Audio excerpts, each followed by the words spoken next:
the task at hand, which is the Berkeley Unified School District candidates forum for school board. We unfortunately do not have Khadija Brown tonight because she is a current incumbent and they had a school board meeting. So she won't be here. And I think, I don't know, did we get Mike Chang yet? I'm not sure if he's joined us. I'm hoping to get him on here and I'll kind of pin him if we can. So let me go over the basic ground rules of what we're hoping to do tonight. We're hoping to aim somewhere between 60 and 90 minutes for this meeting. We'll have a couple of minutes, literally 2 minutes of introductions for each school board candidate. And then we have, out of the 30 plus questions that were submitted to us, we sort of tried to group them, whittle them down, reform them, or pick the best question down to 6 questions where we're allowing 90-second response from each of the candidates tonight. And then we'll have a concluding statement of 2 minutes each for each candidate. Don't feel like you have to take up all that time. There's absolutely no need to do that. If anything, I think people would appreciate brevity, clarity, and all that. So I'm going to roll a die according to, I've basically got the alphabetical list, and I'm going to roll a die numbered 1 through 6 as to who starts, and then we're going to just proceed alphabetically. And with each intro and question and conclusion, we'll go to the next one, and I'll clarify that as we go through. So on my die, I've got number 2, and of course that's Mike Chang, who's not here, I believe. Has Mike shown up yet? No. So I'll roll again, which is 1, which is to be 2. You can tell I'm being honest, at least. Okay, so it came up with 5, which is, I think it's Reichi. Yes, I think so. Am I pronouncing your name correctly? Please tell me if I'm not. Yes, you are. Okay, great. Thank you so much. So basically, Martha is the timekeeper. She will give a tone after 2 minutes to let you know that your time is up. And if you can't wrap it up quickly, then I'll just go ahead and mute you and we'll move on quickly. So I'm going to try to spotlight for everyone. Here we go. It's always so jarring seeing your own. It's like, there I am again. People are frightened. Am I starting or? Yes, please go ahead. Okay, we'll start. I'm putting on my own timer too. Hi, everybody. Thank you so much for having me. My name is Reichi Lee, and I am running for Berkeley School Board. I want to tell you about why I was inspired to run. I was inspired to run for 2 reasons. First, serving young people has been my life's purpose. And I knew that when I became a foster youth attorney, because my clients and their ability to not only survive, but thrive, despite all odds, defy limits, which is my slogan, is what they embodied. That has been a source of inspiration for me. Second, having been an educator for 15 years at Golden Gate University, I believe, like many of us here, that education is the best tool for social justice that we have, because it's the one place that touches all children. And that's why I'm running, is that so that I can contribute to making school the best place that it can be for all kids. Supporting student success is the lens in which I look through, even before I'm running for office, and certainly if I were to be elected. And that's why I'm appalled that 30 to 40% of our students are below literacy and math benchmarks.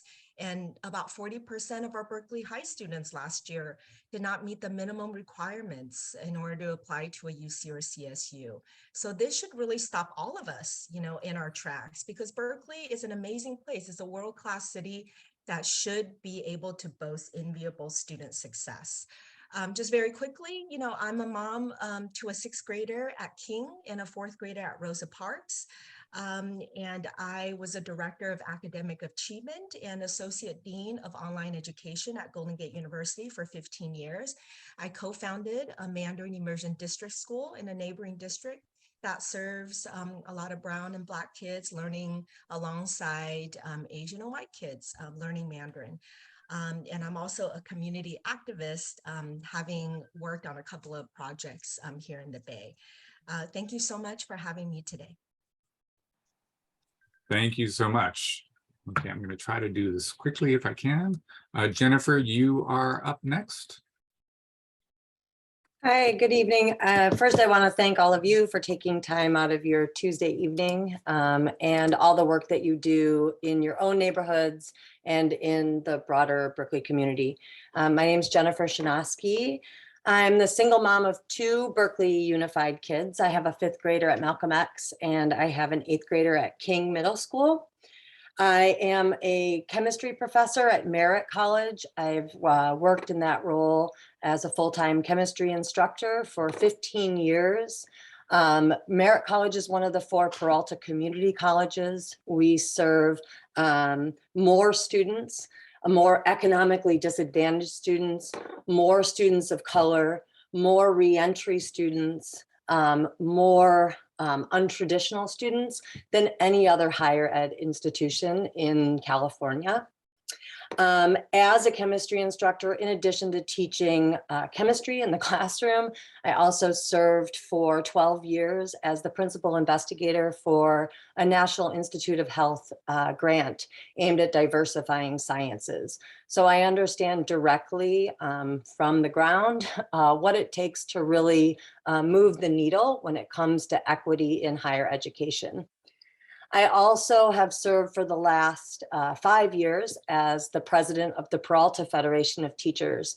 That's a position that I took on in the wake of the Trump election because I saw it as a way to really make change in public education and in the broader community. As president of the Peralta Federation of Teachers, I've been very focused on equity and student-focused issues, including smaller class sizes, building bridges with the broader community, and making sure that the decisions we make as the faculty in the four Peralta community colleges are ones that have the most impact on our students. I have a track record of building bridges, of pragmatically solving problems, and really stepping in when it's important to build community. And I just saw a cell phone, but I don't know what it meant. Yep. I guess my tinging isn't loud enough for you to hear, but anyway, the 2 minutes is up. I have to make it louder. Oh, okay. Okay, All right. sorry. Thank you. Sorry.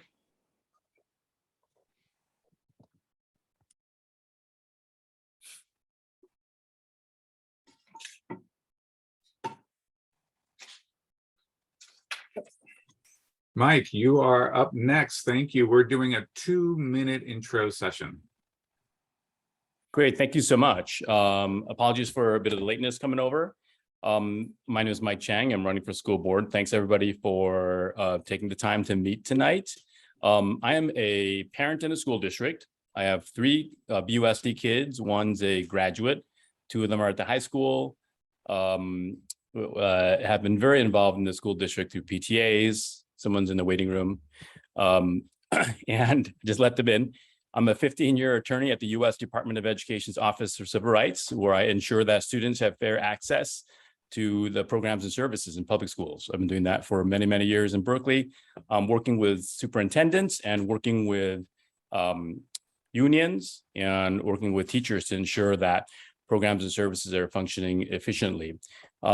This is a great city, as others have noted. It's also an exemplar, and I wish to make that something to perpetuate into the future. And I plan to bring my experience onto the school board to do so. I've been endorsed by the teachers union, also by Senator Nancy Skinner, Attorney General Rob Bonta, a majority of the current school board, a majority of the city council. Thanks for your time, and I look forward to speaking with you today. Thank you, Mike. Okay. Next up, we have Tatiana. Good evening, everyone. Thank you so much for having me. I used to live on San Pedro, so the Thousand Oaks neighborhood, and I spent a lot of time over in the Thousand Oaks neighborhood because my best friend is Lisa Miller. I wanted to say a quick hello to my parents and my sister who are joining this call, and it made me a little weepy at the beginning. Thank you so much for the moral support, all of you. My name is Tatiana, and I'm running for school board. And my platform is simple because my values are simple. Berkeley families and students are not one size fits all, and their education shouldn't be either. My goal is to center the needs of students and to make decisions and policy changes that support their best interests. I'm a single mom of 3 kids. 2 of them are in the background there. And all 3 of my kids are neurodivergent, just like me. So I have ADHD and they do too. And they have all, in some way or another, been academically wounded in their school experiences. And that's one of the things that is going to be the hill I die on when I'm elected to the school board. We have a crisis of confidence in the district, and it sometimes feels like we're shouting into a void. We need more transparency, more communication, and less business as usual. While at the individual school level, there are amazing educators, some of whom have worked with my children, BUSD policies and lack of follow through are failing too many Black and Brown students and letting neurodivergent kiddos slip through the cracks. Not to mention all the other kids who aren't prepared for college because we ignore the need to explicitly teach executive function skills. We need to identify students. We need to abide by the law. We need to stop sending kids to Berkeley High School reading at a 4th grade level. How do I know this? Because I work with kids one-on-one in the district, and I'm looking forward to working with more families when I'm elected. Thank you. Thank you, Tatiana. And next up is Norma. I'm having trouble finding Norma on the, my apologies.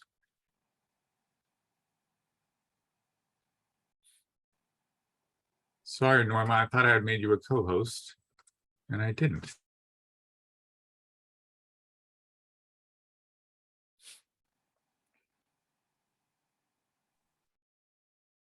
Okay, Thank you for your patience. the dog next door has decided to scream and yell. I've studied education for 70 years. I've seen over and over the futility of the constant, always unsuccessful reform efforts. We're still left with school. Have you ever seen the Charlie Brown in the Peanuts cartoon go up and kick the school building, the bricks that are the school building? I wonder how many of you have seen that kind of thing happen. I read the comics a lot on Sundays especially. The reforms cannot begin to rectify the inadequacy that school is. One of the things that schooling does, if you get enough schooling in the right times and places, you're going to higher education.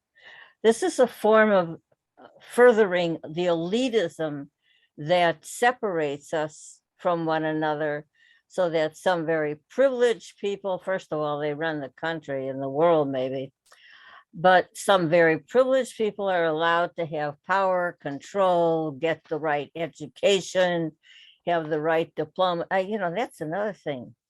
We're going around getting graded all the time. What a terrible way to live. I mean, it can happen. Somebody mentioned that if I do the wrong thing, I get slimed on Yelp. The idea is that we need to live integrated. Children are able to be productive. They're not allowed to be. They're marginalized, standing around waiting to become accepted as the right kind of circumstance to be productive in society. If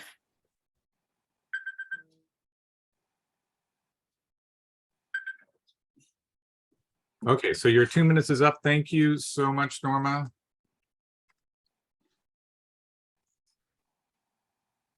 So we're now entering the question phase of the evening. We had some 30 questions submitted from the community at large, and we sort of tried to whittle them down to 6. It was very hard to do. They were great questions.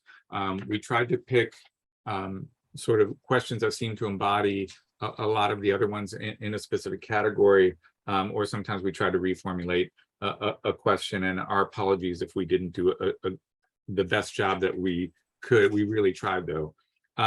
But some of the questions had to do with what BUSD, what the school board actually does. And we actually kind of whittled those out, not because they weren't really interesting questions, but because that's not so much something that distinguishes each of the candidates. But I thought I'd just read from the website really quickly so that everyone in the Zoom meeting here tonight and anyone who's watching on the video can get a sense of what the official statement is for what the school board does. So this is from the website. The Berkeley Unified School District Board of Education, also called the school board, is composed of 5 elected directors, also called members, and 2 student directors, one chosen from Berkeley High, the other from Berkeley Tech. The school board represents the public's voice in public education, providing governance over the school district. The school board is responsible for employing and evaluating the superintendent, adopting policies, curriculum, and the district's budget, overseeing the maintenance and development of the facilities in the district, and negotiating and adopting collective bargaining agreements with the district's 4 unions. So I just want to get that out of the way so that everyone understood what is under the purview of the school board. Okay, so we've developed 6 questions. The categories that they sort of generally fell into were sort of general questions, but mental health and safety, COVID response, curriculum, Title IX, academic outcomes, closing the gaps, and the general rule of the school board and how it collaborates among city unions and the school district staff. So just wanted to give you an idea of the lay of the land of the questions that are coming down the road. We're going to start with Jennifer tonight, because Jennifer follows Reichi, so who started the previous round of introductions.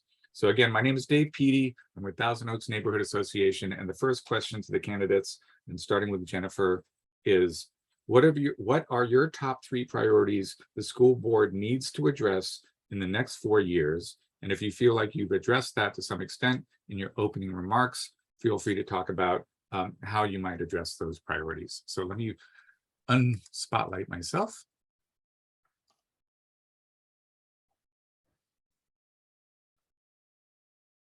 Take it away. And 90 seconds, by the way, to each candidate for these questions. Thank you so much. And thank you for the question. So my top 3 priorities, and let it be on the record that there are a number of priorities to really focus on, are addressing the persistent opportunity gaps, expanding STEAM education, and recruitment and retention of our fantastic faculty and staff in the district. So the opportunity gaps, our district has identified these opportunity gaps year after year. We've had so many initiatives in place to try and address them.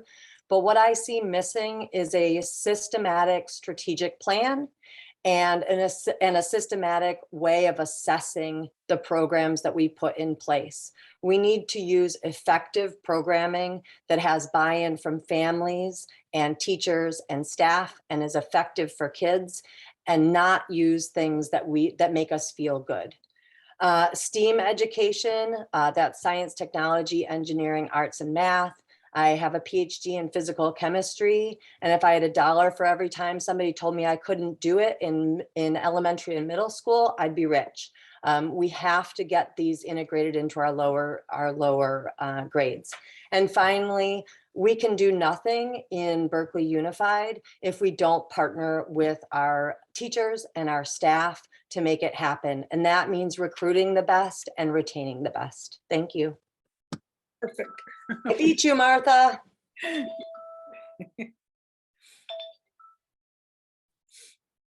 Could you hear it that time though? Yeah. thank you. Okay, good. I'll just settle on that. And I love the sign. The sign is super helpful. Thank you. Okay, good. I'll do both. Okay, Mike, you are up next. Hi there, can you repeat the question again? Absolutely. What are your top 3 priorities the school board needs to address in the next 4 years? Okay, thank you so much. As with the candidates, I plan to work on closing the opportunity gap, and that's certainly something as a 15-year attorney at the U.S. Department of Education's Office for Civil Rights that have a long time track record in doing so. We work with school districts across the state of California and sometimes in other states to put in place policies and procedures addressing English language learners, students with disabilities, services for students with disabilities. In addition, Title IX protections and protections under Title VI per race-based harassment or discrimination.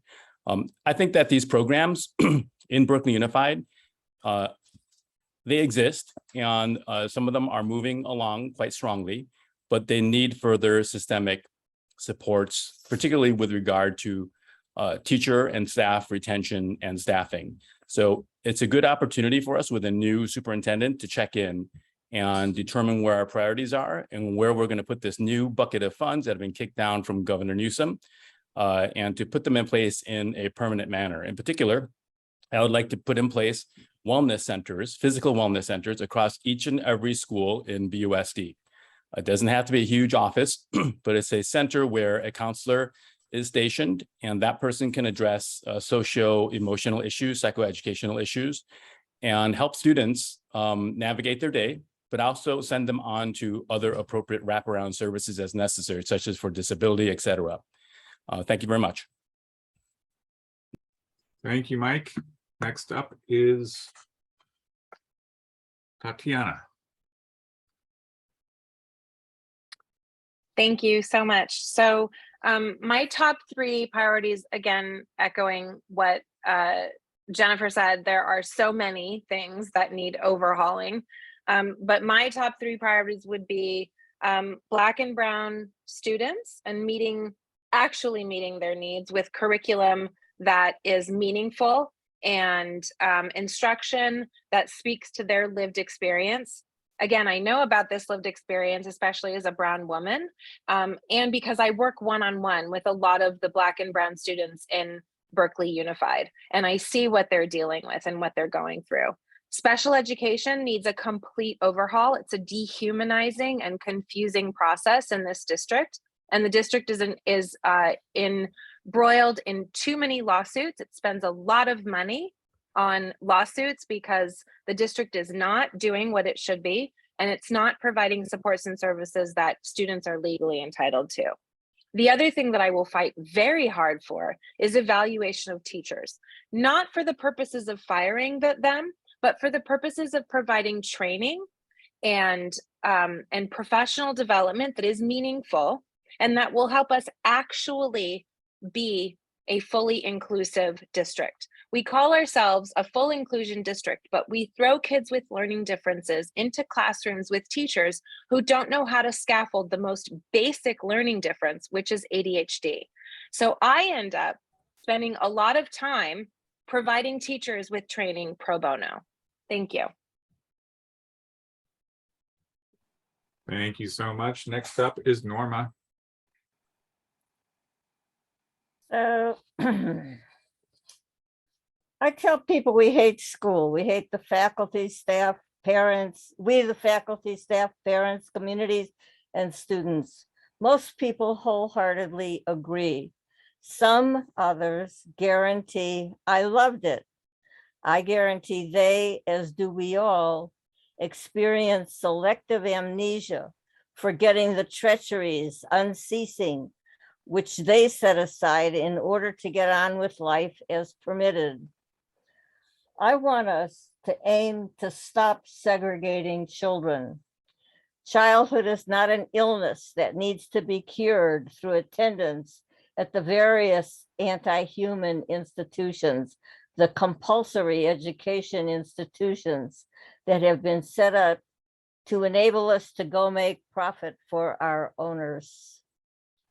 We've been told we and our children can't be around each other through the day, that they have to be taken away from us and sent to compulsory education.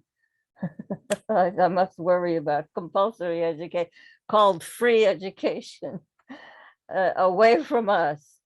Instead, people in our community could enjoy our children with us. It would also give children a way to become part of communities where they contribute. This would undermine the constant abuse that children do to each other because they're without focus. You've changed my view, so I can't see yeah, somehow my view got changed. Thank you. Thank you, Norma. Next up is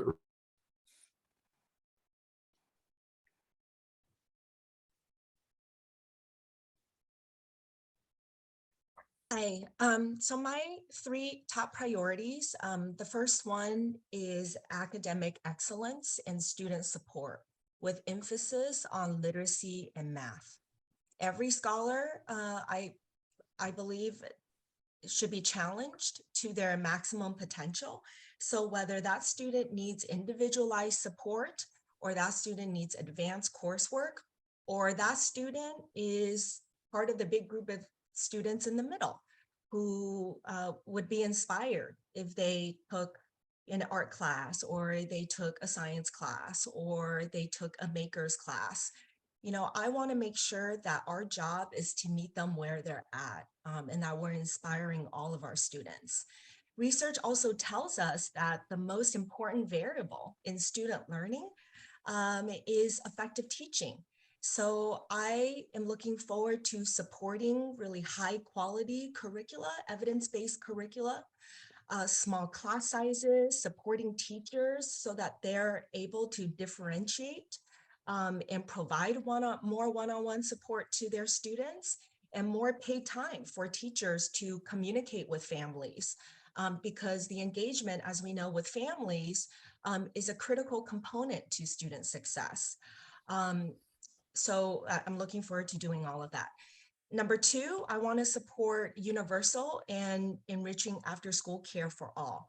Lack of after-school care impacts our economic mobility, and it's something really important that all families have access to. And finally, I'll just end with, I would like to support more of our students' mental health and physical wellness. Thank you. Perfect. That was a perfect transition for the next question, which we'll be starting with Mike.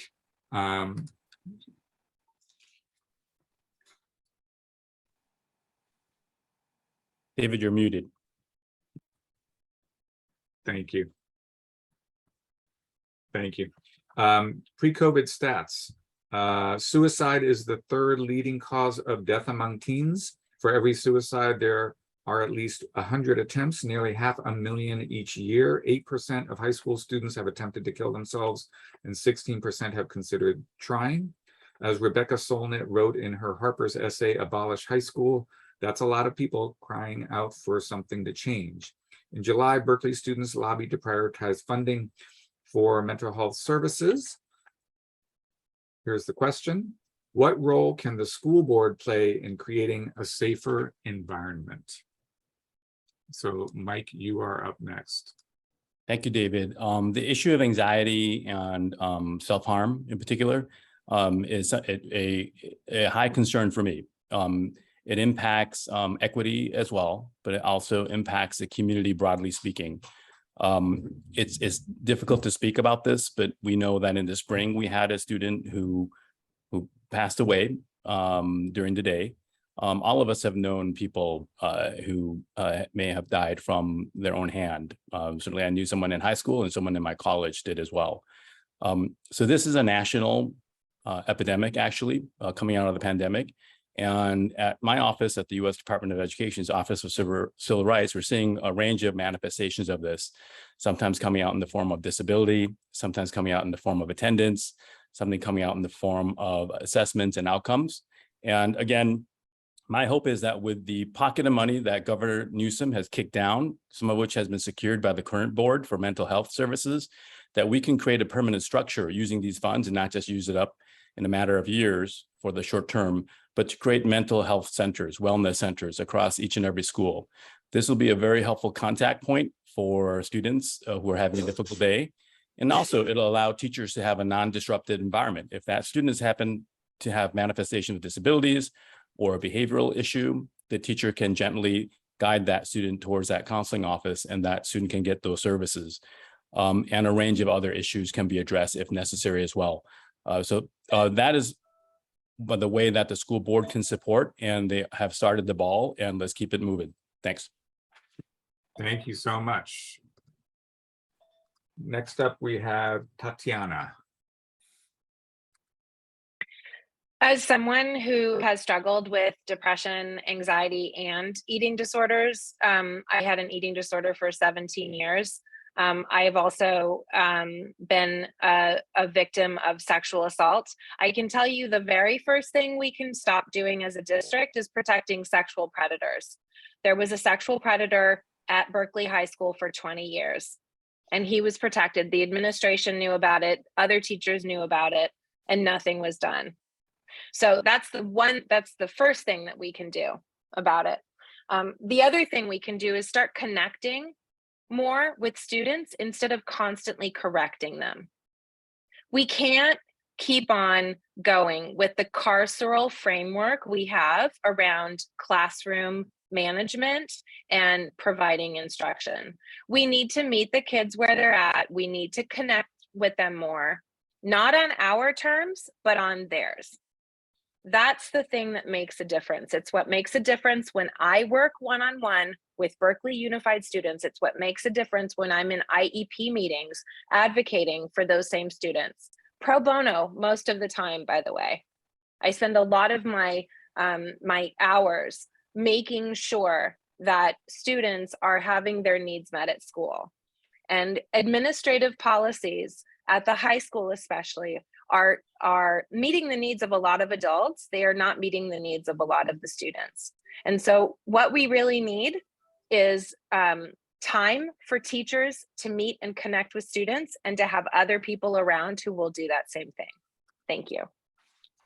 Thank you. Next up, we have Norma. It'll be a great day. Oops. Oh. I can't see everybody. There we go. It'll be a great day when we, the scarcely very privileged, you know, we're not being chased out of our homes and having to run for our lives. In our enslavement to our owners, notice the despotic totalitarian autocracy to which rulership we willfully, ignorantly submit. The myths that we allow to control us, such as freedom. You all know that we are not free. We are enslaved to the systems that they allow us to access, like voting, which obviously doesn't get us what we need. It's difficult for people to see what so painfully controls our lives, our minds. It's so integral and so supported by our neighbors, our social institutions, those myths I mentioned, and our owners' armies. My campaign is about this fierce alienation from actuality, looking toward us becoming more and more able to deal with it, to recognize it, thereby to overgrow it with our increasing knowledge, not just of what actually goes on, but of how to figure out how to come out from under its horrible oppression, its horrible abuse of us all throughout the world, let alone next door. Thank you, Norma. I appreciate it. Your 90 seconds is up. And next up, we have Reichi. Thank you. The school board absolutely has a critical role in this issue. All children deserve to be seen and heard. One thing is that money has been approved. There was a city resolution that approved a pretty significant amount of money to support mental health. And I met with a couple of student leaders on this issue recently, and they said, how is this, we're not being communicated with. How is this money going to be spent? What are the action steps? What are the next steps? Is it going to involve supporting Berkeley High students' mental health, or is this, kind of mental health at large? They had a lot of questions. I certainly didn't have the answers to them, but it showed me that we really need transparency around how we spend these funds, what the action steps are, how are we going to implement it, and communicate that with our students, families, and staff. Number two, we need to also ask what are some of the underlying causes of mental health. One of the students shared with me that she has anxiety and depression because she had years where she failed academically, but was told, you're not failing enough, so you don't qualify for services. And so finally, when she got to junior year, she qualified for a 504 accommodation plan, but that doesn't address some of her underlying learning disabilities. And she told me that that was a major source of stress since she was a second grader. And it's really heartbreaking. So we need to start addressing some of the underlying causes. Finally, I will end with that we also, in addition to mental health services, we also need to think about our students' mental health in terms of holistic care and preventative care. Thank you very much. And last, we have Jennifer. Thank you so much. Yeah, so I just marked the 27th anniversary of my mother's death to suicide. And it's something that I've talked about for a long time. I'm very public about it. And the reason that I'm public about it is that if we don't talk about these things, then they continue to happen and we can never address them. And I think that last spring's very public suicide of a Berkeley High student in front of other students, really showed us that there's a problem and that we need to address it. I think that the partnership with the city that Reichi mentioned is a start, that our Berkeley High and our elementary schools now have counselors embedded in them. That's a start. We need to expand that and be sure that we have one-on-one counseling available to our middle schoolers. And we need to make sure that we're fully supporting our teachers and our parents as well. I mean, the COVID shutdown and the impacts of isolation and everything that's happened, all the losses that we've all felt in the last couple of years, we can't just sweep those under the rug, and we really need to address them. I also agree with Reichi when she mentions that we need to talk with kids about what's happening and what they need and how we can best support them. I think that more intervention counseling, more wraparound services. We all want to hold our kids as much as we can and support them in as many ways as possible. And we need to make that a budgetary priority. Thank you. Thank you. Okay, so the next question. Some of you have already touched on this topic already, but it has to do with Title IX. And for those who are not familiar with what Title IX is, Title IX prohibits sex-based discrimination in any school that receives funding from the federal government. The question is, Berkeley Unified School District has had difficulty in keeping a Title IX coordinator to ensure regulations are met. How can this be addressed for a long-term fix? And the first question goes to Tatiana. So I think one of the ways this can be addressed is by fully staffing this office, by empowering students, by empowering more teachers to feel safe reporting behavior, and by making sure that there's a transparent and robust system in place to ensure that when students are assaulted, when they confront sexual harassment at Berkeley High, that they have a clear and consistent way to report it, to get out of those classes. I had to go to Berkeley High when Matt Bissell was still there. I had to go to Berkeley High for one of my students, and I had to sit down with the IEP team and tell them that she was coming out of the classroom, and they told me that we couldn't take her out of that class. And I said, that's not a thing. It's a personal problem that you guys can't get it together to get him out of the school. I don't care what you have to do. She's coming out of that classroom because she was being regularly harassed. So when you have to have advocates come into the school to make that sort of thing happen, that for me is a huge problem. Thank you. Thank you.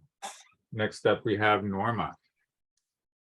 So, sexual predation is a function of a perverse society that we live in. Change the view, gallery. It's not something that is genetic for people, that they come out of the womb sexually perverse. And we do live in a very perverse society. I mean, we're all geniuses. And that is what we're alienated from, having to go through school, answer the questions right, having to take up the time that we would otherwise spend. For example, if your folk have to go into the sewers to fix them, take the 6-year-old child with. Teaching occurs naturally for people. It is not separated from life. During the pandemic, people were told, oh, you haven't been going to school, you haven't been learning. Well, this is the idea that education is a commodity. It's not a commodity. It happens with people from soon before they come out of the womb.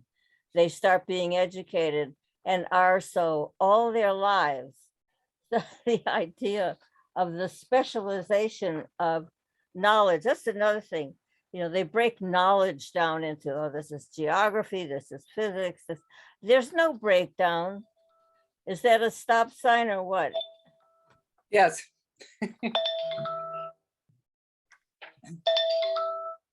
Okay, next up we have Reichi.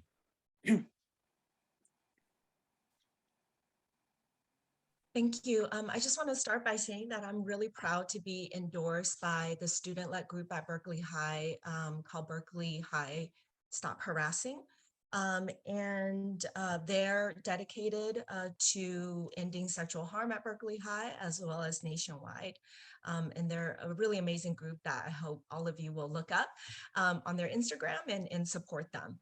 I think that there are some things that are now going much better as a result of some of the stuff that's been happening over decades. But there's a couple of things I'm still concerned about, to be honest. I'm concerned about the system behind the scenes and the practices, if not the policies, but the practices that were in place that kept Matt Bissell there for so long. Why wasn't he fired? Is it an HR issue? What's the issue? What took so long? And he wasn't even fired. He was let go, and then there was a negotiation of a confidentiality agreement that protected him, which is just kind of mind-blowing. So that system is still very much there, even though on the front office end, we finally have a functioning investigative and coordination team to intake complaints. But after you take the complaints, what are you going to do about them? I'm still concerned about that piece. As to peer-to-peer harassment, that's also something that we need to address. And so I'm glad that consent education is happening, but I also want us to really encourage investing in restorative justice measures, because young perpetrators do not deserve for us to, throw away the key on them. They also Thank you very much. Your time's up. Thank you.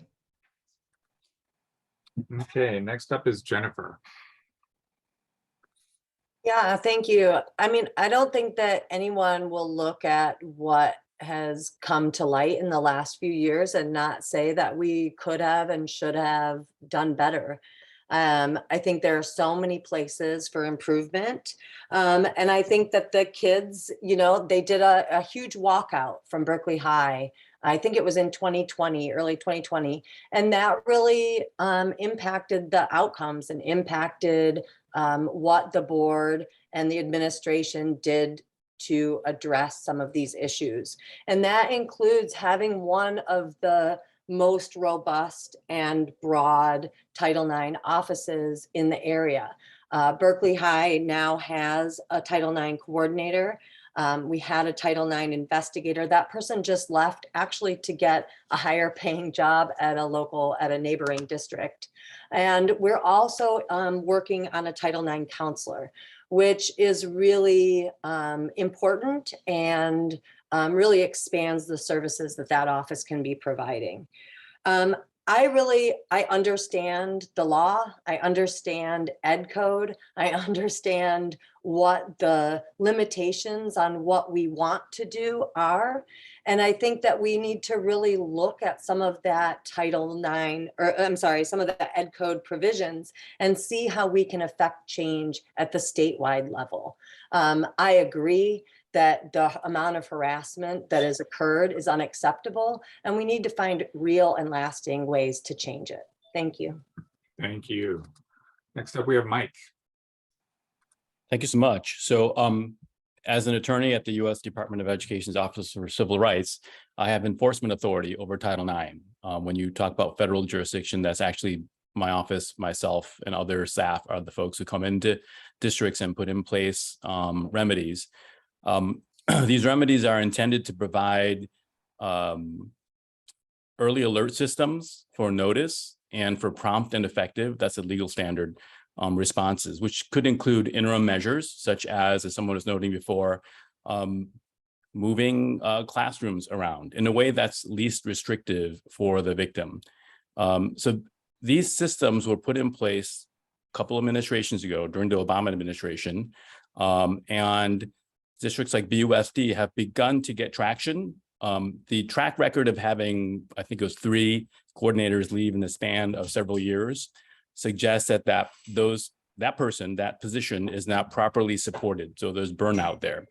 So we are going to need to rehire that investigator. But in addition, it's a matter of professional development across the school district to ensure that principals and vice principals are on the same page. So when they hear something at their local school level, they can raise it up to the coordinator and have a district level investigation.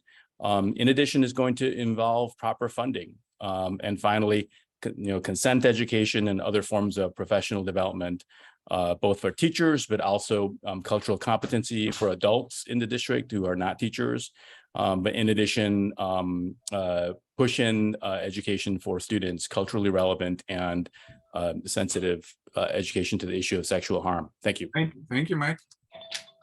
Okay, the next question that we have has to do with how the city interacts, how the school board interacts with some of the other entities in Berkeley.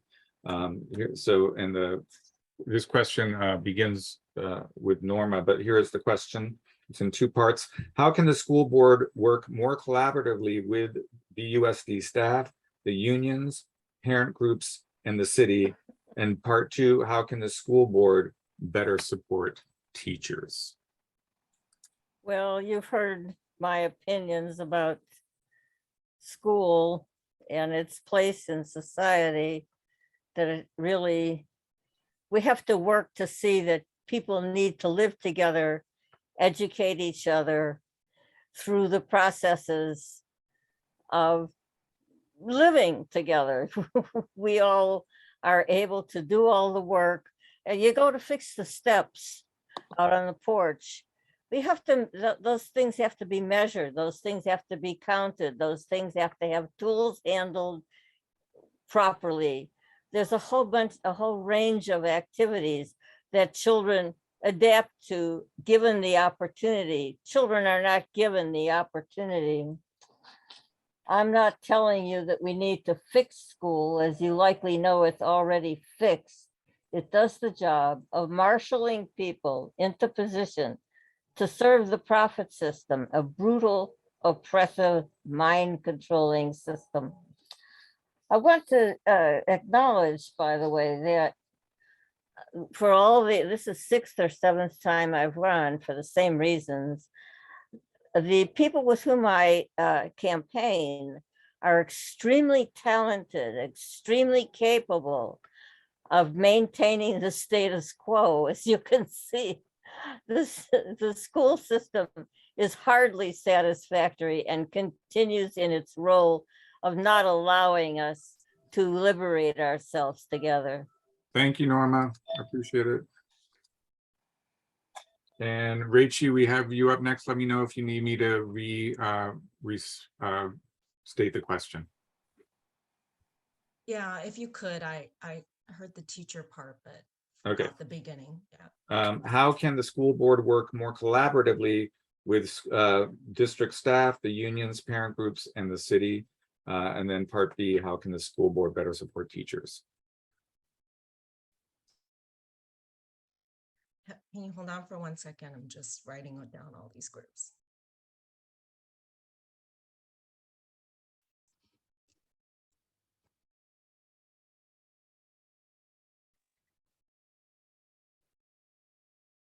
Thank you so much. With respect to district staff, district staff is really the purview of the superintendent. And so the school board has one employee, and that employee is the superintendent. So I think the piece there is really empowering the superintendent and working with the superintendent to set priorities and to ensure that she feels supported to act on those priorities. I think that's the best way, frankly, for the school board to ensure that the district staff is clear, on what those priorities are and what they need to do. With respect to parent groups, we are elected members to the school board, and parents, as well as other community members and children, are our constituents. And so how we better serve them is we listen to them and we have open dialogue with them, and that we ensure, especially for the kids and the families who are invisible, we ensure that their voices are heard in our elected, capacities. With respect to, I'm sorry, I might have forgot the city last group.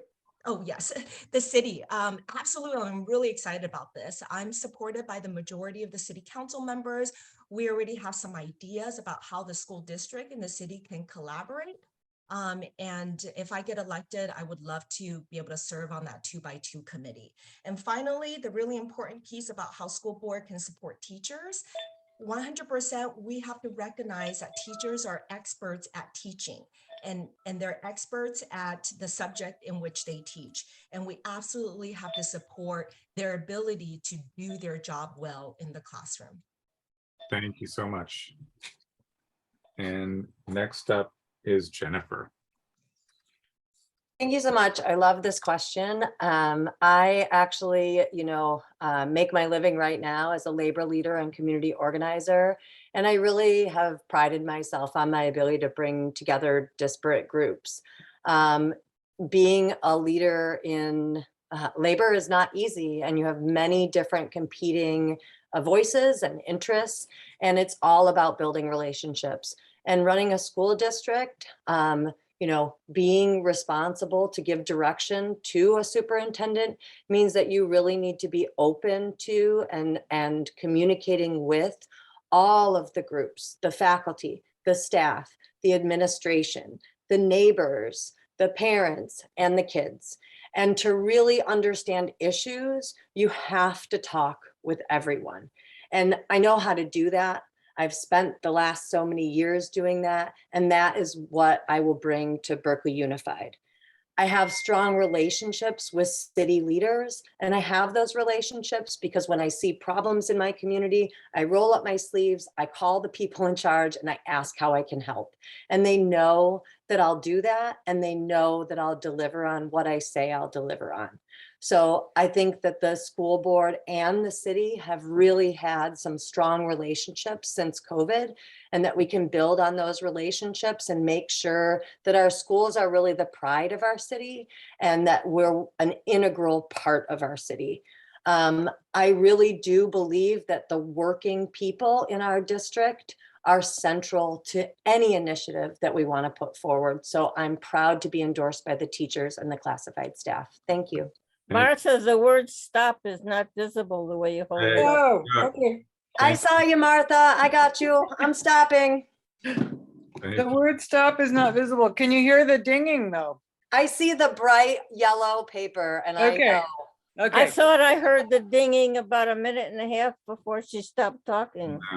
What are you saying, Norma? Thank you all. Next up, we have Mike. David, can you repeat that question? Many sections to it. Yeah, it was kind of us trying to cram a couple of questions into one. Okay, how can the school board work more collaboratively with the district staff, the unions, parent groups, and the city? And the second part is, how can the school board better support teachers? Absolutely. The school board is a governance board, and it must continue and does engage with all stakeholders. The point of a governance board is to hear from members of the public and all the stakeholders in the community over which that governance board governs. And that includes parents, that includes teachers, that includes students. The way to support that is to continue to be an open forum that builds consensus and creates that kind of important, First Amendment space and speech space, but also cultural and community space for open engagement. I'm the recent chair of the Police Accountability Board of the City of Berkeley. I was on that for several years. I'm also the co-chair of the U.S. Department of Education's Diversity and Inclusion Council, over 4,400 employees, where I ensure that President Biden's executive order on diversity, equity, inclusion, and accessibility are implemented across the U.S. Department of Education. In these various experiences, I've built consensus by working with various stakeholders. The only way to get to this is to assume that people may have different views and then to work together to understand where the common ground is. These spaces in a city like Berkeley are really exemplar spaces for the unique type of cultural environment that Berkeley is about. And I feel very strongly that all sorts of governance board and the commissions across the city of Berkeley and the national government that provide for these spaces really necessitate open and transparent conversation. Thank you. Thank you, Mike. And next up, we have Tatiana.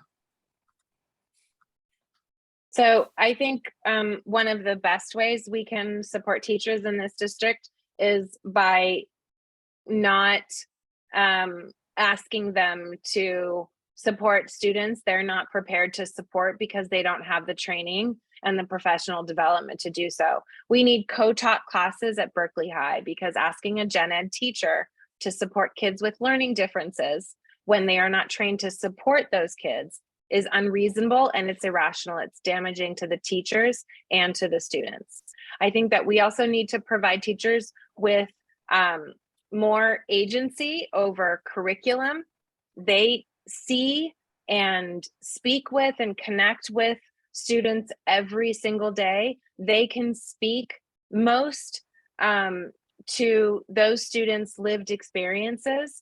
And Hasmeek Manassian is an amazing example of somebody who took the lived experiences of the students she was serving and turned it into an amazing U9 program at Berkeley High. And I think she's an amazing example of the sort of instruction and connection that we should be applying across the board in this district.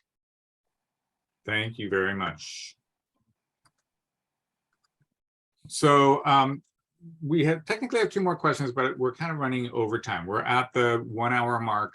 And so I think what we're going to do is limit it to 5 questions. And I think I'm going to skip to a question that was posed by a Berkeley student. And I love this question.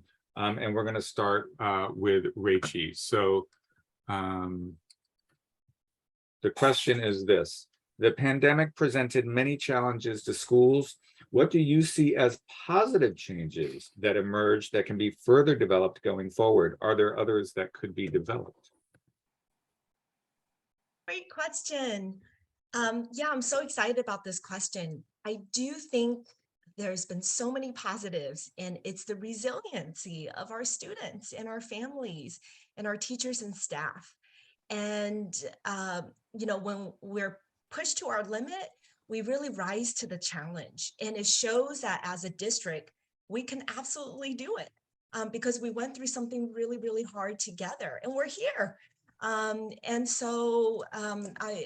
really thrilled about that. I was the Associate Dean of Online Education at Golden Gate University, and what I supported my staff and faculty there in doing is effective teaching online.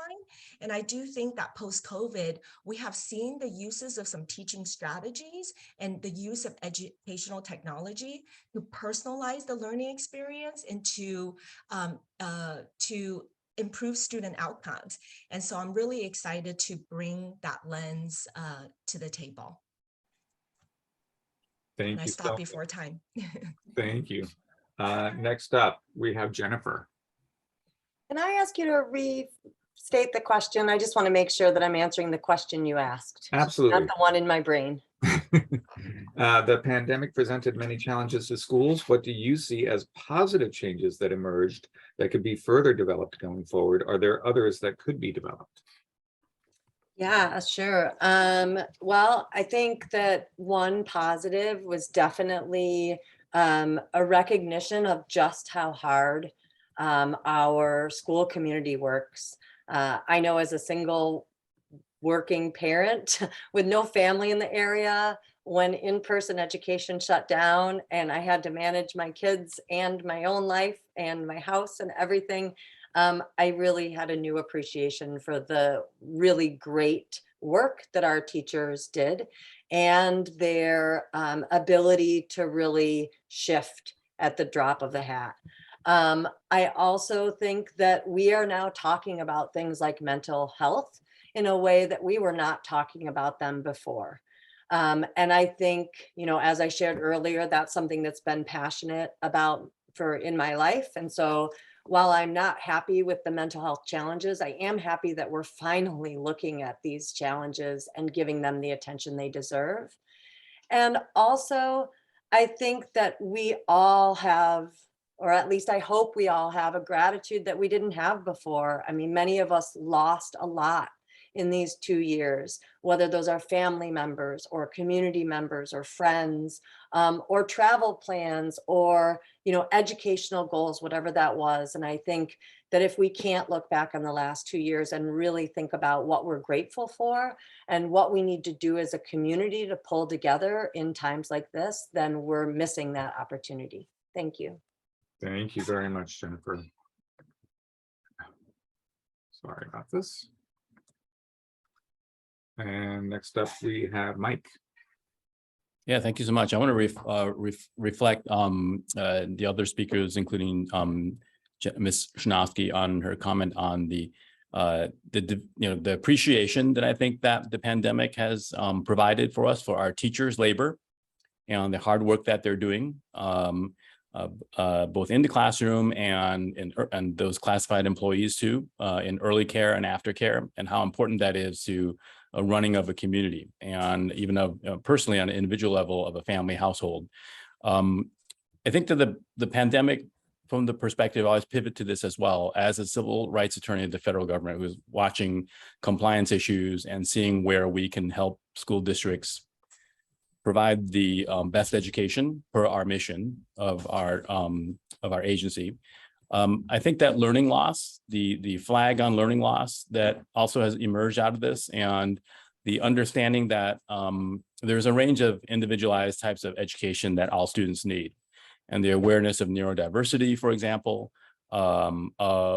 even for students who may not have manifestations of disabilities, that learning remotely or independently could, in some cases, have some benefits. And it opened up a door, I think, for some parents to really think differently about how their kids should be educated. There's thoughts now about, the schedule with regard to Bell schedule. What are different ways that we can assist our students with different patterns of sleep and waking up? A number of family members and friends who previously were on this track record of my kid's going to go straight to college, and go through the standard process of education in the classroom. They're now looking at independent studies and very different types of career options. And I think that's really important for our kids, this type of individualization. Thank you. Mike. Okay, next up we have Tatiana.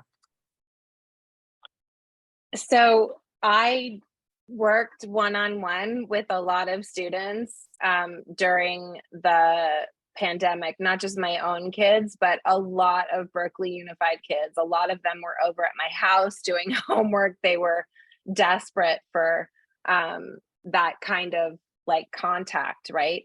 And I worked with a lot of teachers to make sure that their needs were being met. And I think what we've learned is that kids, especially at the middle and high school level, they know what they need. And when we take a moment to connect with them, when we take the time to listen and help them feel seen and heard, they know what they need, and they know they have that metacognition. They know what they need at school, what they need in life, and we need to really listen to that more. And again, make sure that the connection piece is there. I think that's one of the biggest things we learned, was that connecting with students and with their families and really taking a holistic view of each student is the most important piece to making sure that these kids are feeling supported, that the families are feeling supported. The Berkeley Schools Fund and Aaron Rhodes at the Berkeley Schools Fund are both amazing resources, and we need to partner more. Thank you, Tatiana. And Norma. There's a neat note from Lindsay in the chat. I wonder if you look at it. We need to revise what work is.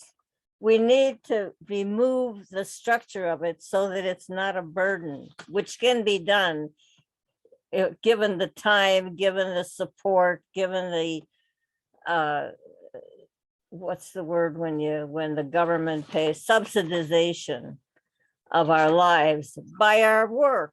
We give us the things we need and we take them as well. I mentioned to you that we're geniuses, and that we are alienated from that direction by the structures that we have to submit to. Because we're all teachers and students all our lives. Although capitalism alienates us from our natural behavior, for many of us separates us from each other for most of our lives, the structure that's permitted does not allow us to get back to our genius intention. And I'm saying that we need to find ways for us not to be burdened by getting along. You've all read about ancient societies that have led easier lives for maintenance than we lead now.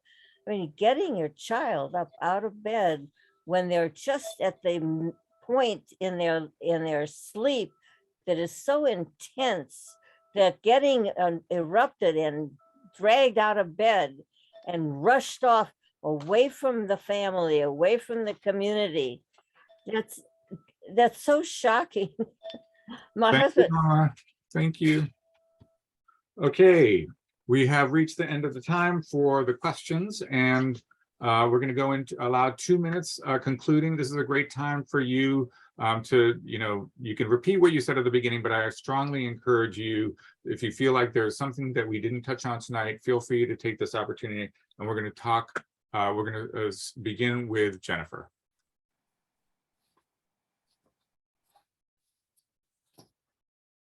Said I couldn't unmute myself. You can hear me? Okay, I apologize. Thank you so much. I think I've shared quite a bit about myself. I'm really excited to bring together my passion for public education, my lifelong commitment to public education, my practical sort of get it done attitude, and my commitment to community service to the Berkeley School Board. I am endorsed by Mayor Jesse Araguen, a supermajority of the Berkeley City Council, a supermajority of the current school board, Superintendent, State Superintendent Tony Thurmond, Alameda County Superintendent of Public Schools-elect Elise Castro, Senator Nancy Skinner, organizations like the Berkeley Firefighters, the Alameda County Democratic Party, the Berkeley Federation of Teachers, the Berkeley Council of Classified Employees. And I'll put my website up to give you the full list of endorsements. But I come to these endorsements not through some kind of political connection or some kind of ability to donate any money, but because of the work that I've spent, the work that I've done in the community, especially over the last several years, working on things like testing strategies to get our schools open, delivering masks to our homeless community, organizing and putting into place a vaccine clinic for frontline workers, organizing the grocery delivery system for the Berkeley Public Schools Fund during COVID-19, and so many other things that I've done in service of our community. And that's why people support me. And that's why I have the endorsements that I do. And that's how you know that I'm going to get done what I say I'm going to get done. So thank you so much for tonight. Thank you for gathering together. Thank you for your commitment to public education. And hopefully, thank you for your vote. Have a great night. Thank you very much. And next up, we have Mike. Thank you so much. Thanks everybody for meeting again tonight. I know everyone has a busy schedule. I'm very excited to be running with this a group of very qualified candidates. As Jennifer has noted, when folks have endorsements, I'm a federal attorney and have been an attorney for many years. I have a PhD in ethics studies. I teach on race and civil liberties and civil rights at UC Berkeley, where I got my PhD. I'm not accustomed to reaching out and getting endorsements. It seems a little alien to me. But I think, as what Jennifer has noted, these reflect the work that's been done. They don't reflect some type of political alignment. I think that endorsements in terms of its best value is to say that someone has done the work towards your community or that's aligned with a particular position that that person is running for, that you think ensures that they, or not ensures, but supports that they could be a very good person in that position. So in the 15 years of civil rights enforcement and education law enforcement that I've had, I've worked directly, very hands-on with school districts to correct problems and put in place remedies, very matter-of-fact, pragmatic remedies. I'm going to bring that to the school district if I'm elected. I work with school districts directly, and I understand how to engage with managers at the administrative level, superintendents, middle managers, teachers, unions, and all of these are stakeholders that really need to be heard, including parents and teachers and students, to understand what type of remedies will be most effective. I'm endorsed by Attorney General Rob Bonta, incoming elect Alameda County Superintendent Elise Castro, the Berkeley Federation of Teachers, the UC American Federation of Teachers. You can take a look at my website for these endorsements, and of course, email me with any questions as well. Thank you so much, and I really would appreciate your vote. Thank you, Mike. Next up, we have Tatiana. And do I have 2 minutes or 90 seconds? 2 minutes. Great. So we have a really well-resourced community here in Berkeley. It's why I moved here from New York City 12 years ago, is because I had the faith in Berkeley that it could provide my children with the education that they needed. My track record of centering students and their needs and of pushing up against willful ignorance and unethical practices speaks for itself. I am endorsed by the Latina Young Democrats of East Bay. Woot, woot, my peeps. I'm also endorsed by my children, and I'm endorsed by families and students who know me and have worked with me and who know what I'm capable of. I'm endorsed by kids I've been in IEP meetings with who then text me afterwards and say that they want me to be the principal of Berkeley High. I am endorsed by a community that has seen me make changes from the outside and knows that I'm going to work to make changes, even more changes from the inside. I'm the president of the board of a nonprofit called Access Ed Foundation. We've impacted so many lives. I'm also the VP of Equity and Diversity for the PTSA of Berkeley High. And my backers and supporters are not resourced families who can spend tons of money. My supporters and backers are under-resourced. They're the families who need the most help. And what I want to see is this district provide a voice to the most marginalized families who have not had a voice at the table ever. And what I want is to have difficult conversations. I want to make policy changes that are going to meet the needs of everyone. We need to get uncomfortable and we need to do better because we know better. That's the point, is that we know better and we need to do better. And what I want is to work with people who are willing to hear feedback and willing to make a difference for the students and families in our district. Thank you very much, Tatiana. And Norma, you are up. All right. I put a link to this article I'm going to tell you about stuff from. It's John Pilger, Pilger, Silencing the Lambs, which is what our school system is about throughout for children and adults. He says, the United States dominates the Western world's media. All but one of the top 10 media companies are based in North America. The internet and social media are mostly American-owned and controlled. In my lifetime, he writes, the United States has overthrown or attempted to overthrow more than 50 governments, mostly democracies. It has interfered in democratic elections in 30 countries. It has dropped bombs on the people of 30 countries, most of them poor and defenseless. It has attempted to murder the leaders of 50 countries. It has fought to suppress liberation movements in 20 countries. The extent and scale of this carnage is largely unreported, unrecognized, and those responsible continue to dominate Anglo-American political life.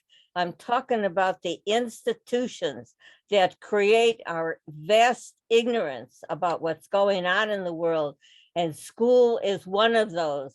And we venerate school. We say, oh, give me school. People are out on the street. Give me school. Give my children school.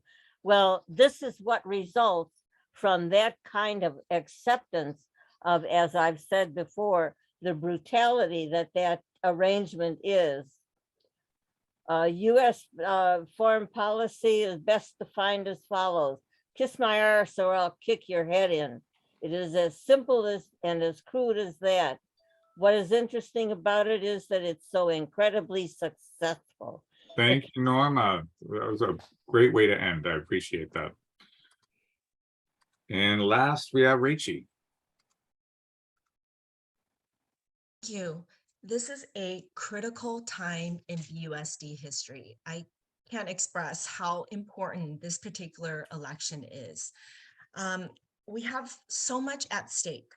We have to confront the consequence. We first have to really understand, and we have to confront the consequences from the pandemic. Removal of 2 years in any young person's life in the K through 12 span is a lot, is really significant. So we have learning loss, emotional distress, enrollment decline, as well as some issues around literacy and math and others. So we really need our elected leaders to take action steps and seek results because results speak louder than ideas and ideologies. We need, I think I'm, different in the sense that I am an independent candidate, which will allow me to think critically and seek solutions to some of these pressing challenges. I will say this is that, I did seek BFT's endorsement, and I wish with all my heart that I would have gotten it. But I want to assure, especially the teachers on this call, I want to assure you that supporting teachers does not rest on BFT endorsement. Myself as a parent, all the time I've been in BUSD, I have supported teachers in every opportunity that I have. And I want you to know that I didn't have BFT's endorsement back then either. And that's the commitment that it's a promise that I make to you, is that I will see you and I will hear you. I would be the first Asian American woman to be ever elected to the Berkeley School Board. I'm also first generation immigrant. I share that because we know as Berkeleyans that diverse perspectives lend to better decision making. I'm endorsed by Khadijah Brown, who's the president of the school board, not here today, Vice President Laura Babbitt, who both say they want to work with me, as well as a majority of our city council and a bunch of our young student groups and young Democrats. And this is an amazing community, and I can't wait to get to work for you.